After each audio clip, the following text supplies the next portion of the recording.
Hey everyone, Brendan Snyder here. How are you? Thanks so much for joining me and welcome to an album ranking for Great White, one of the biggest late 80s, early 90s rock bands who were kind of unfairly grouped in with the glam metal scene at the time, but they were still part of it at different times.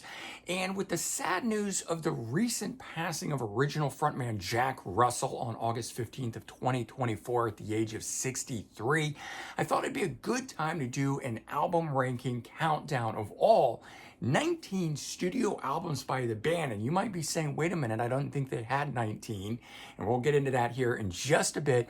But if you are new to my channel and you haven't already hit the subscribe button, please do. Also leave a comment, hit like. All those things do help support my channel. I'd greatly appreciate it.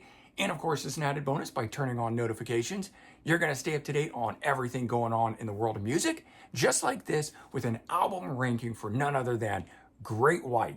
And as I said, 19 studio albums. And the reason we get to 19 is Great White proper, the main band Great White, had 16. They had 13 studio albums of original material, but they also had a collection of rarities, a covers album, and one album of re-recordings. But then there was Jack Russell's Great White, which had 3 albums, one studio album of original material, one tribute album, and one album of re-recordings as well. And I decided to go ahead and attempt to rank all of them, basically both versions of Great White together. So we're going to run through all 19 studio albums here. We're going to kick off at number 19 with Elation from Great White, their 2012 studio album. It was their 12th studio album at the time, and it was the first one to not feature Jack Russell on the lineup. We had Terry Illouz in there, coming in from XYZ. If you remember these guys, should put these albums in order. So first one, second one there. Back in the day, their debut album was produced by Don Dokken. They had a song called Inside Out, Maggie, those kind of songs that you might remember them from. But Terry Illouz singing now for Great White on this album here. And for me, at least, the reason this is coming in at 19 is not because of Terry. He has a great voice, and I actually think he sounded more like Jack Russell back in the day than he did by the time he got here.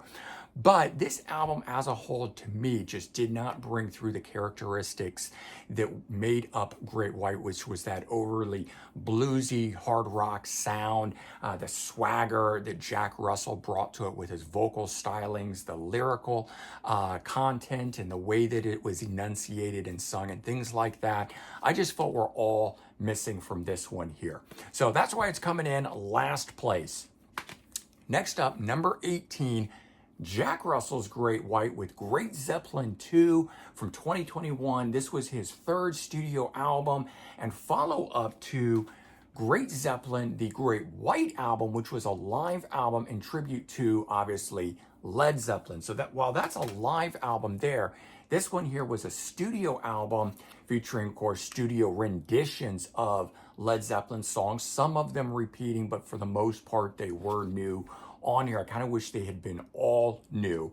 And while this is a great album, it's just the fact that it's not original material, and I would certainly prefer Great White to be doing original material. But of course, hearing Jack Russell do these renditions, I always thought he had a fantastic voice that was similar, but unique enough and different enough than Robert Plant. But to hear him do some Led Zeppelin songs was always a great thing. Okay, coming in at number 7, we have Great White, Latest and Greatest from 2000. So this was a collection of re-recordings at the time. It was the first album where the band changed its logo. I'll use one I'm going to be showing later on. But there's the classic versus the new version of it. So first time that they used the new logo like that on here. As I said, this is a collection of re-recordings of their hits done modern day. They basically sound exactly the same. So there's really nothing new about this. It was just cool at the time to get sort of a new compilation with an updated feel to it. And all in all, I love hearing Jack Russell sing on it, which puts it a little bit above like the Terry Illouz, which has original music on it, but it's going to go towards the end because it wasn't full of new original music in that regard.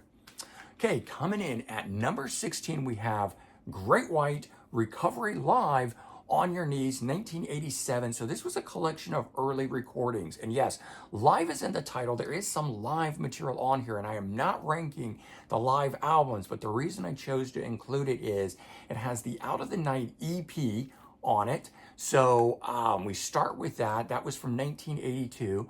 Then there are 5 live songs here from 83, but then we have the On Your Knees EP on here from 87, which has a bunch of cover songs that were recorded live in the studio, so no audience in it, basically just one take versions of stuff.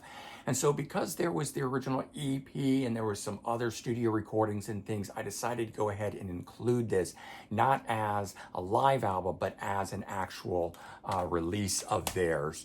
So that's coming in at 16. And, you know, it also goes back to the fact that when I got that originally on cassette, I couldn't devour it enough. It was just some really cool early renditions of things. The power, the energy that is in the band performing that stuff sounded really great to me. So I've always really enjoyed it, even though it wasn't made up of brand new recordings at the time when that came out. Coming in at number 15, we've got Great White with Sail Away, their 1994 album, 7 studio album. If you bought it originally, you got a bonus live EP that came with it. That would later get reissued on Stages, the double live album, or it was really 2 EPs worth of live recordings on one album, but it started off coming through this. So this was an all acoustic album of original material. And I enjoyed it at the time, and it was really popular to have been doing the unplugged thing on MTV and stuff like that. So the band makes an entire acoustic album, and they had had some actual success having done MTV Unplugged, and I think that's what spawned this album here was, hey, let's make a whole acoustic album. And they had always used acoustic instrumentation in their music, but the energy of Great White did not seem to come across within the recording. So while I liked a few of the songs on here, the rest of it just kind of fell dead to me. And it's not an album that I go back all too often, although it was the album that I got to meet the band on for an in-store signing. So it holds special memories for me because of that, and might rank a little higher than it even should due to that. But all in all, not one of my favorites to go back to. Coming in at number 14, the way an acoustic album should be done, in my opinion, Jack Russell's Great White Once Bitten Acoustic Bites from 2020. So this is an acoustic re-recording of the Great White classic 3rd studio album, Once Bitten, from 1987. And those, while having rock songs, having some ballads on there, things like that, the acoustic way that this is done is revved up. Even the rock songs, the ballad songs, everything still has a ton of energy in it. In fact, Once Bitten is not an album I go back to all that often because I feel like it's kind of worn out being a popular album. And when I got this here, it just put so much life back into it that this one has stayed a favorite ever since it came out 4 years back, and really enjoying it. And thereby, that's why that's ranking higher than the actual acoustic album Sail Away that Great White did. We have Jack Russell's Great White over it there. Coming in at number 13, Great White Recover from 2002. So a covers album that was recorded live in the studio in 1989. It just didn't get a release until 13 years later. I think some of the songs might have come out as B-sides in the interim, but this was the time frame of them deciding to record Once Bitten, Twice Shy by Ian Hunter and stuff like that. And so essentially, while live in the studio, no audience, so it is just one take versions of it in the studio. But this would get reissued a number of times with alternate names, alternate album artwork. So it came out as Final Cuts in 2002. It came out as Revisiting Familiar Waters in 2003, and then Burning House of Love in 2004. But the original version of it, this, Recover. So if you do see those versions, those are not different albums. They're the same as this here, packaged in different ways. This was the original release. And the covers that they did on it were fantastic versions of stuff. And at the time, I'm not a big covers album person. I'm also not a big fan of covers in general, I prefer an original, an artist to do its own original music. But this here, they certainly put their own spin on stuff and made all of the songs that were on here really good, to where, again, at that time when this album came out, I couldn't devour it enough. It was so good. So it just ranks higher than most covers albums and other things like that, where I might normally leave that stuff out of an album ranking. For this, so good, had to leave it in. That's why it's coming in at number 13, higher than some of the original material albums, which if you've watched my album rankings, you know that doesn't happen very often. Usually cover albums for me fall at the end, but hey, here's an example where that is not the case. Okay, coming in at number 12, Great White, Full Circle from 2017. 13th studio album, second one with Terry Ilous from XYZ. So he fronts the band from 2012 to 2018. It's also the last album that Great White has put out at this point. And of course, Terry Ilous no longer being with the lineup. We've got other guys in there now. But we've got Mitch Malloy, who came in 2018 to 2022. Andrew Freeman from I don't know how many, might have only been a few months in 2022. And current singer with the band came in 2022, Brett Carlisle. And supposedly they were recording a new studio album with Mitch Malloy. I don't know what happened to those tracks. Now they're recording with Brett Carlisle. But why it has taken so long, why, it has been at this point 7 years since we've gotten something. Probably will not get anything this year. For lucky next year, 8 long years since this album here. But this album coming in at number 12, so much higher than Elation. This one here sounded like a Great White album from the get-go.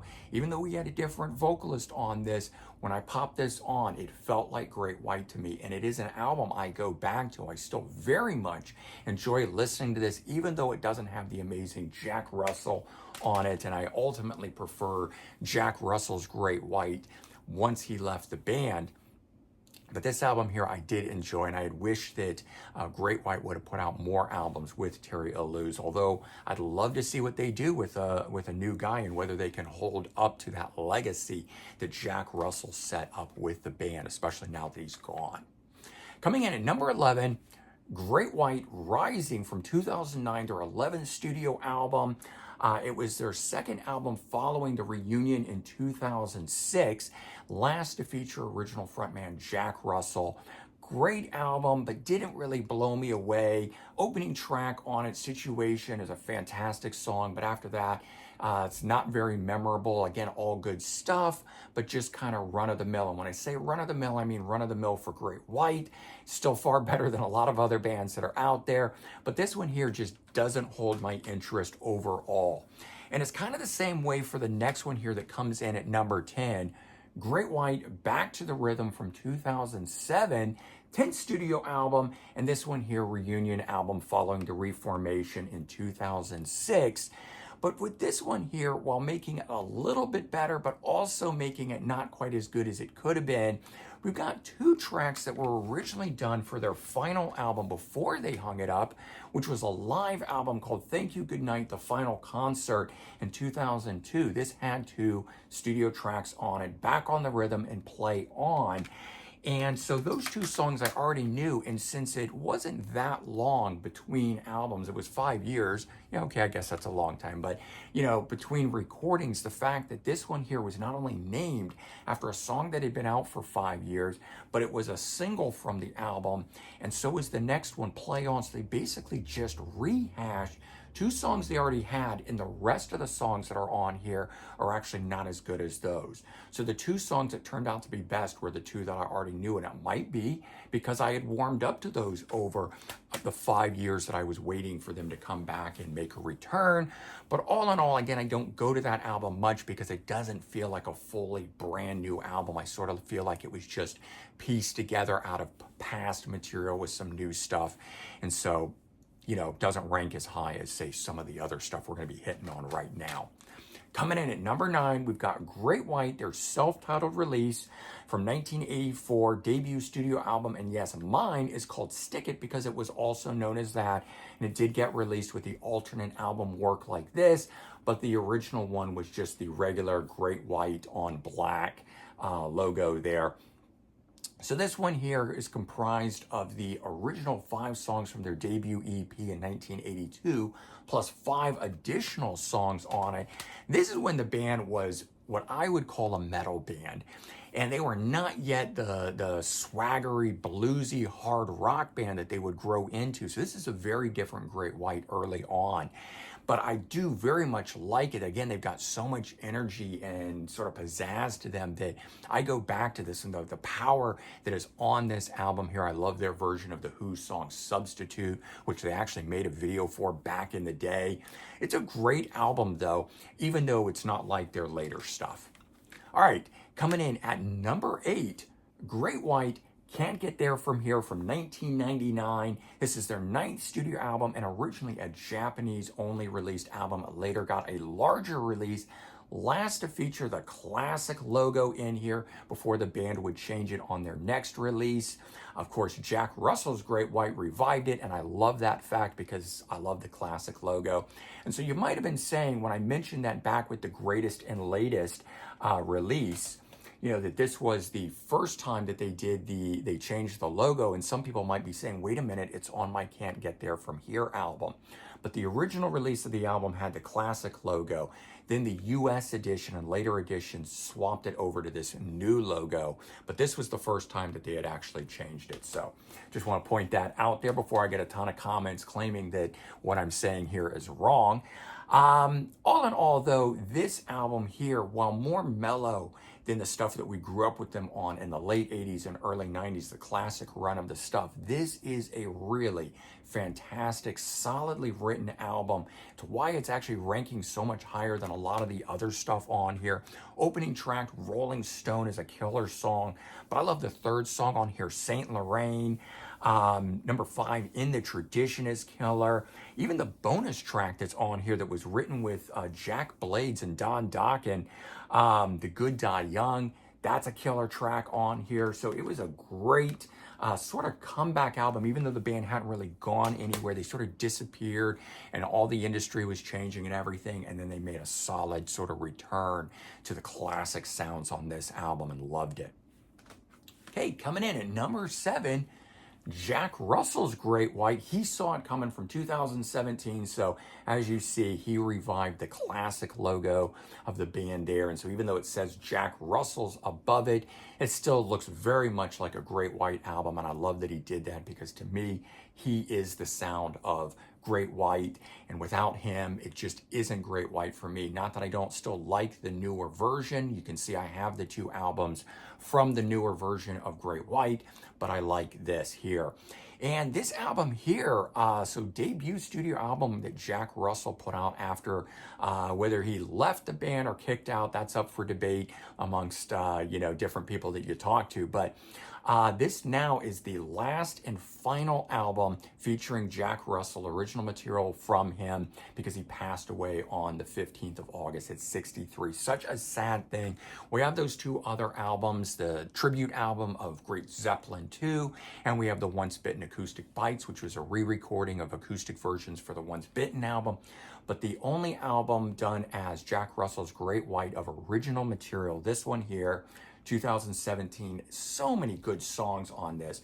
Opening track, Sign of the Times, which I made a video for. Blame It on the Night, which was the first single. Don't know if there was a video for that one. And the last song on here blows me away. Godspeed, an a cappella song that at first kind of sounds a little out of place, but it is just so good. And what a way to end the album. I wish there had been an entire album done a cappella like that. Probably would have thrown everyone for a loop, but if you've never checked out the last track on here, Godspeed, oh my God, check it out. It is just an absolute beautiful song done a cappella, kind of like the barbershop quartet sort of thing with people doing the oohs and the ahs and all that sort of stuff in it. It is a fantastic song, and I go back to it. It's actually what won me over on this album. I was enjoying it, I was loving it, and I got to that last track, and the stock on this album just shot right through the roof. It was so good. Okay, coming in at number 6, Great White, Shot in the Dark, 1986, second studio album.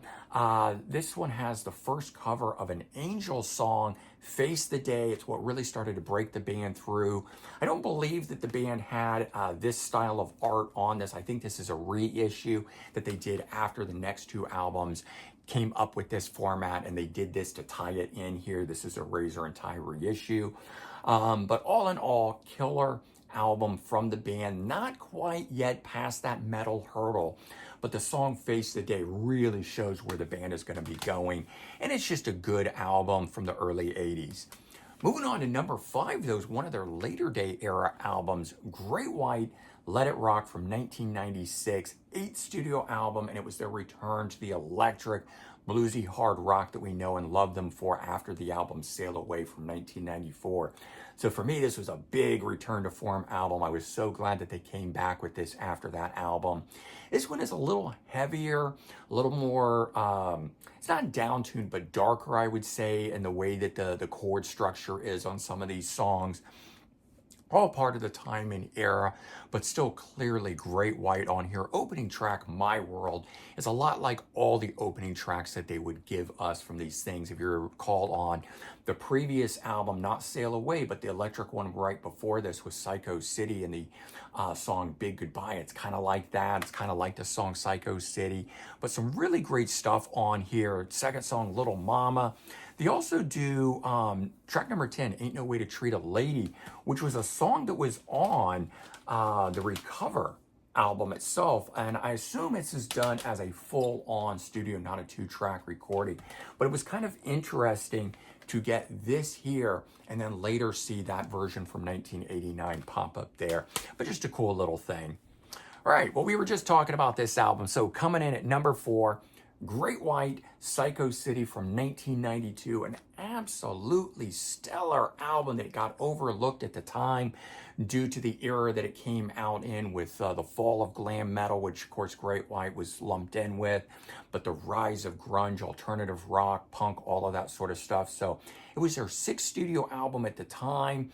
And it did have a number of radio hits, which says, you know, that if MTV, if promoters and people had been behind this album, behind just fans calling into radio stations and DJs playing stuff, it could have been still a big album for the band. The title track, Psycho City, it had Step on You, Old Rose Motel, a classic ballad from them, and the song I was talking about, Big Goodbye, which was legitimately a hit. It got MTV play, it got radio play, it was everywhere. Most people know that as the last hit from Great White, even though the album didn't sell all that well. I don't know what it did, but it's certainly not certified anything in terms of sales, but I love it. If for some reason you dropped off and you never checked this one out, that one there is as good as any of their classic heyday stuff. Talking about the classic heyday, we're coming in at number 3 with Great White and Hooked from 1991. 5th studio album, certified gold in sales, featuring the clone, that I call it, of the Once Bitten, Twice Shy song, Call It Rock and Roll. So Call It Rock and Roll, first single off of this, first track off of here, basically was just Once Bitten, Twice Shy Part 2, but Call It Rock and Roll was written by the band as opposed to Once Bitten, Twice Shy, written by Ian Hunter of Mott the Hoople. And so great that they, did that. But I remember thinking at the time that it really just sounded like that, and it wasn't very original, and I could tell why they did it. And I think it was still a pretty big hit for them. It didn't shoot up the charts the way Once Bitten, Twice Shy did. But I mean, it certainly sold the album because, like I said, this thing went gold. We got the original album art on the inside, which of course helped sell it. Very classic late 80s, early 90s album art. It also featured their second cover of an Angel song, Can't Shake It, the Brewster, Neeson, Brewster trio of writing partners that did that for the Angels. 2 songs that I know of that were covered by Great White. There might be more, but I do know of those 2, having Face the Day, Can't Shake It, actually being hits for the band, made me go out and explore the band Angels. If you never have, you should check them out. If you like those songs, you're going to love the rest of the Angels. The other standout track from them was the song Desert Moon. It had killer great art, just like the album itself.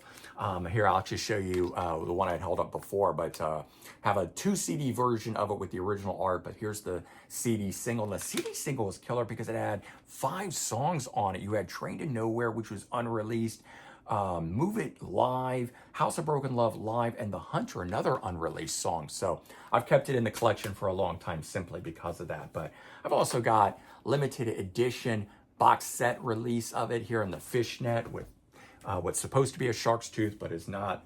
And then I've got the original album itself, which was signed when I met them in 1994 for the Sail Away album itself. All right, but moving on to number 2, Great White, Once Bitten, 1987, their 3rd studio album, certified for sales of 1 million copies, the commercial breakthrough album. As I mentioned, here's that art that influenced the Shot in the Dark album. But they started doing that as a trend. It appears on the follow-up album to this. But this one here had a ton of hits on it. It's one of those ones you still hear the stuff on radio stations playing it. Lady Red Light, Rock Me, which was the big breakthrough at the time. All Over Now, and the ballad Save Your Love, which I still think is probably the best ballad they ever wrote. And moving on to the number 1 Great White album in my countdown here, Twice Shy, 1989, their 4th studio album. There you go, doing the art that way, carrying it through for these 2 albums. Like I said, I think Shot in the Dark was retroactively fitted into that. But I always thought that was just a killer classic album. 2 ladies laying on the bed, the shark cutting through between the sheets kind of a thing.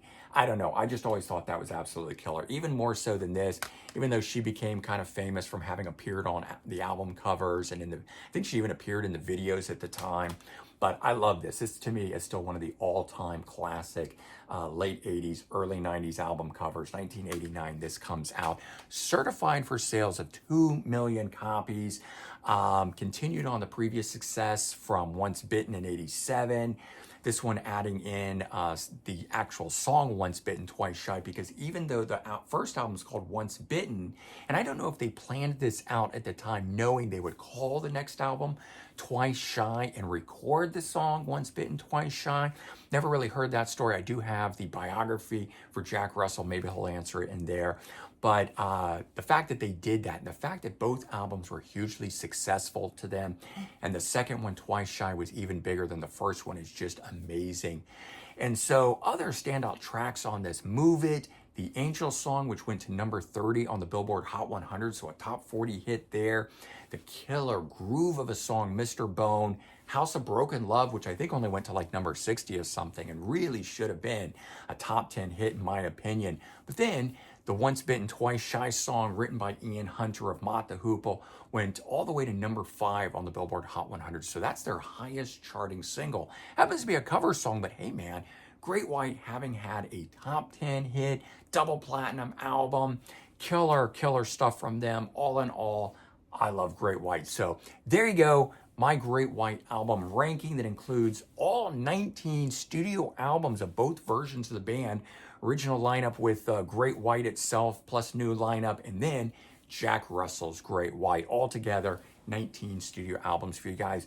Let me know which one you think comes in at number 1 for you, and or what you might think is an overlooked album from their catalog. Lots and lots of great stuff in there to go from. So certainly stick around on my channel, check out other great things. I did do a full tribute for Jack Russell for his passing. I'm going to leave a link in the description on that. See what else I got on here, other album rankings, top 10 countdowns, things like that. You can check out other social media feeds that I have in the header for YouTube. And in there is also a PayPal donate link if you would like to, and I would greatly appreciate it. Thanks so much, everyone. Take care, have a good one, and I'll talk to you real soon. Bye.